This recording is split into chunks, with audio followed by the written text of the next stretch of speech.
Welcome back to Scarlet and Maize. This is Zach. This is Adam. Hey. We have more Michigan football news taking over our brief basketball segment here. Yeah, the coach has left. Josh Gattis has left, the offensive coordinator. Yeah, not the coach we thought was going to leave. No, the coach we thought was going to take over has left. The coach that we thought was going to leave to be taken over is back. Yeah. My thoughts, mine are bummer. Obviously, or honestly, Yeah. it's a bummer. It's also not that big. The timing is what sucks the most. Yeah. But this was his best year, and it was the most Harbaugh-looking offense of his time here. He won the Broyles for the top assistant.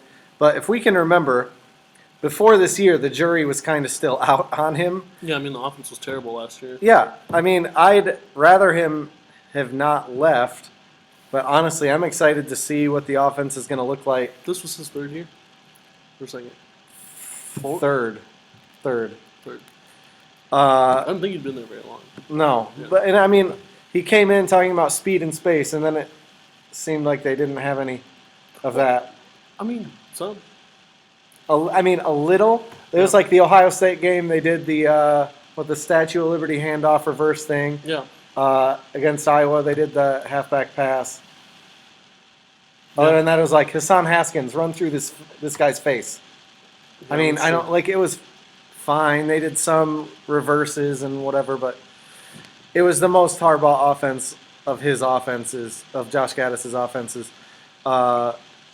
I'm excited to see if they promote Matt Weiss like people are expecting, or if they bring someone else in, and maybe it'll be a more current offense. I don't know. Like the offense this year worked, obviously, but hopefully there's more passing. Yeah. Hopefully J.J. McCarthy, honestly, is the guy, and they actually throw the ball a little bit more. I like Cade, but no one's going to say McCarthy's less talented than McNamara. It's funny, I actually saw a tweet this week that said J.J. McCarthy is more talented. I should have made this my tweet of the week, but I picked something else. J.J. McCarthy is more talented Oh, than I saw C.J. that. Stroud.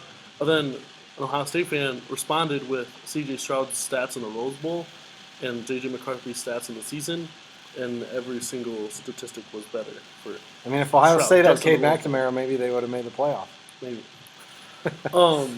What do you think about Yeah. Josh Gattis leaving? I mean, I think it really sucks losing a coordinator this late in the season, especially when you just lost the other coordinator this late in the offseason. And I think the timing's ironic. I mentioned in the last episode that maybe Harbaugh tinkering with the idea of going to the NFL would rub some guys the wrong way. The timing's ironic. Maybe it just is a coincidence that happened to come out the week after that he's going to leave. Yeah. But I had read that it definitely did not help. yeah. It may have pushed him out the door, but Yeah. So, and I had mentioned maybe there'll be some problems from that, and looks like well, we'll see how much coincidence or of an not, actual seems like problem it is. But Yeah. yeah. Yeah. I mean, like you said, Gattis had his best year and wasn't really that great before this year, and so who knows how much of an effect he had on that offense. But And really, honestly, even this year, their most successful year, it was Hassan Haskins breaking tackles and hurdling Yeah. guys, and one offensive line. the offensive line was the best in the country. And Yeah. yeah, I mean, And I mean, like I said, I wish he was still here. As It's an- just, as an it's not Ohio like State we were fan- watching this offense going, oh my gosh, he's a genius. You know, Yeah, I mean, yeah. As an Ohio State fan, I think it's funny Michigan losing an offensive coordinator. It sucks for them, but it's not like I'm like, oh man, I'm so glad that guy's gone. Yeah, I think Ohio State is going to blow them out this next year either way. yeah. I mean, we'll see if they hang 100 or not. Recapping some basketball, Michigan lost at Purdue 82-76.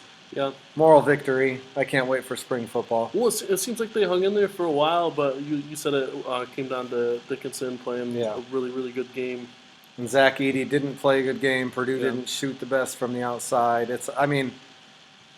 Michigan played just about as good as they could. Purdue did the right things in not Yeah. playing as well as they could, and Michigan lost. Yeah, it so, seems like every time they took a punch, they gave one back. yeah. Yeah. Ohio State beat Maryland 82-67. I was right with the score prediction, double digits. You were. You were wrong. It was not 9 points. Yeah. But I feel like Justin Arns watched the show, apparently, because I said he needed to hit more threes to get does. out of that slump. He hit 4 3-pointers, including hitting his first 3, and it really helped Ohio State dominate from the beginning to end. And Maryland was never really in the game. No. EJ Liddell keeps balling out. I feel like I keep saying that every week, but I forgot. good. I forgot to mention in the last episode a couple weeks ago. At this point, I think I don't know. It was a few games ago with all the canceled games and stuff. I forget, but EJ Liddell hit 1,000 points in the same game that Chris Holtman hit 100 wins. I just thought that was really cool, and like I feel like every time I watch EJ Liddell, he just moves up my favorite player rankings of all time. And I really wish he was the starting 4 for Michigan. That'd yeah, be fun. I love watching with him and play. Dickinson. Oh, yeah. EJ Liddell's kind of like a poor man's Isaiah Livers. No? I think EJ Liddell. He's really, really, really, really good. Yeah. Coming up, Michigan at Penn State February 8th versus Purdue February 10th versus Ohio State February 12th. It's a loaded schedule. It's Purdue is a makeup game from Michigan's COVID problems, but they couldn't duck them forever, I guess. Yeah. I don't know. Michigan really needs to beat Penn State and win one of the Purdue or Ohio State games. Yeah. I just really don't see them beating Purdue unless Purdue shoots as bad as they did again from the outside and Dickinson shoots like Nick Stauskas again. Yeah. So I think Michigan's going to have to beat Ohio State at home to keep their hopes alive Yeah. of losing in the first or second round of the tournament. One big question right now is if Michigan is going to have a spring game so we can see a little bit of the quarterback battle between Cade and J.J. McCarthy. Yeah. But they might not have a spring game. they didn't last year. Oh, gotcha. So we'll Ohio see. State just announced their day. I forget what it was, but they're having one. I mean, I hope Michigan does, Just but good football teams have spring games. yeah, It's just- I can't argue. Penn State, so I'm going to say Michigan beats Penn State, loses to Purdue, and I'm just going to McNamara my way to say Ohio State is a win for Michigan. wow. Ken Pom actually agrees with you. They have them beating Penn State They and have Ohio State. Penn State is a 50% win probability, but Michigan winning by 1, and then a 52% win probability for Michigan beating Ohio State. Yeah. That's oh my god, it's just razor thin. It's fun. Well, and Michigan, to keep their bubble hopes alive, has to win. They have to win 2 of these. Yeah. They have to. Especially with Purdue and Ohio State both being at home. They have to win one of those 2 games, and they have to beat Penn State. I don't think they get it done, though. I think they might beat Penn State. I think they beat Penn State, keep their hopes alive, and then they lose to Purdue and Ohio State. Yeah, I think Purdue will come out better against them than they did in the last game. probably. Ohio State at Rutgers and then at Michigan. I mean, we already gave the Ohio State-Michigan prediction. What do Yeah. you think at Rutgers? I think it's a tough game. They just blew out Michigan State, but then they were getting whooped by Northwestern and sent that game to overtime, and then they ended up losing that game, right? Yeah. I mean, Rutgers is such a hot and cold team, so it seems hard to pick that game, but it's also tough to win at Rutgers. But I like the Buckeyes here. They'll go 2-0. I'm with you. I think Ohio State beats Rutgers before Hunter Dickinson makes 9 threes on February 12th. So we're we're making our way through the season. We're gonna update our championship picks because I picked Michigan.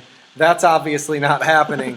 So who wins the Big Ten regular season championship? I'll let you go first. Okay, so I think Ohio State has a legit shot at winning the Big Ten. I think the biggest factor is getting those games rescheduled. They were both home games against Iowa and Nebraska. I think both those are wins, and that they're put them in a huge hole right now. They're 2 games back, mainly because of that. And so if they can get those games made up and like still deal with the tough schedule, playing lots of games in a few days like Michigan does this week, I think they can legit win the Big Ten. They have one of the easiest schedules the rest of the way out. They have only like 4 away games. Or they only have a few away games, and most of them are ones that they should win. That being said, I ultimately think it actually comes down to Illinois and Purdue, and I feel like Purdue will end up continuing their history of blowing it in March, and Illinois will win the Big Ten. Dang. I'm on the flip side. I got Purdue. I wanted to say whoever wins the Purdue-Illinois game coming up, but that's weak, so I'll bet on Purdue winning that game and the Big Ten. Yeah, well, I'm going to bet on Purdue winning that game and losing the Big Ten. Dang. It's because that's Purdue for you. I don't know if it's just because I have a little bit of an affinity for Purdue because they keep beating Ohio State, but Yeah. boiler up. I actually like Purdue, but I just think that they have a strong history of blowing it in Yeah. March. Tweet of the week. What do you got? My tweet of the week is it absolutely rules that Lovie Smith got an NFL job and Jim Harbaugh could not. I think it's hilarious. Lovie Smith just did terrible at Illinois. Was fired 2 years ago, and then he was a coordinator at the Texans, and they gave him the job. I think. I mean, I'm glad that they didn't offer Jim Harbaugh or go for Jim Harbaugh. I think it's funny that a worse coach got a job. Yeah. Could have been because he was there and Yeah. they don't have a quarterback and whatever. But, I mean, I'll take it. Whatever. Yeah. I think we'll look back and go, why did they hire Lovie Smith? Yeah, I honestly think they should do to the Texans. They should just unexpand the NFL and then re-expand the NFL. Right. Both at the same time and see what happens. Yeah, it'd be fun. Mine is from Ant Wright.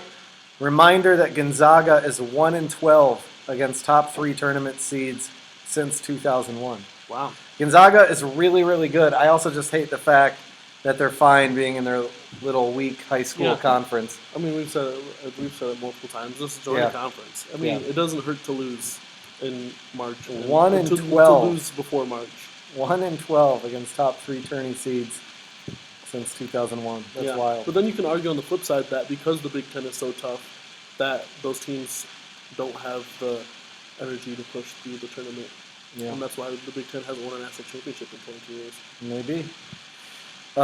With that, buy your snacks at Quality Dairy. Yeah. We'll see you next time on February 12th especially. Go Blue. Go Buckeyes.